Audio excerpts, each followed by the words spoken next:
உங்க நுரையீரலை பாதுகாப்பா வச்சுக்கிறதுக்கு எந்த மாதிரியான பிரீத்திங் எக்ஸசைஸ் பண்ணலாம் அப்படிங்கிறது இந்த வீடியோவில் நம்ம பார்க்கலாம். யூஸ்வலா நுரையீரலுக்கு மிக முக்கியமான ஒரு உறுப்பு டயப்ரம். ஸோ டயப்ரத்தை நம்ம ரொம்ப ஸ்ட்ராங்கா வச்சுக்கிறதுக்கு டயப்ரமேட்டிக் எக்ஸசைஸ் நம்ம செய்யணும். ஸோ அது டயப்ரமேட்டிக் பிரீத்திங் எக்ஸசைஸ்னு சொல்லுவாங்க. அடுத்தது நம்முடைய நுரையீரல் உள்ளுக்குள்ள போற காற்று ஸ்ட்ராங்கா ஹோல்ட் பண்றதுக்காக பர்ஸ்லிப் பிரீத்தி அப்படின்னு சொல்லுவாங்க. ஸோ அந்த எக்ஸசைஸ் நம்ம பண்ணலாம்.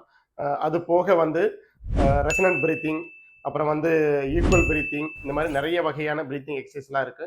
இந்த மாதிரி பிரீத்திங் எக்ஸசைஸ் எல்லாம் பண்ணும்போது நம்முடைய நுரையீரல் சுற்றி இருக்கிற செஸ்ட் வால், டயப்ரம், அப்புறம் ஷோல்டர்ஸ் இதெல்லாம் நல்லா ஸ்ட்ராங் ஆகிறதுனால நம்ம மூச்சுக்குழல் ஈஸியாக காற்று உள்ளுக்குள்ள போய் வெளியே வரதுக்கு ரொம்ப ஈஸியாக இருக்கும்.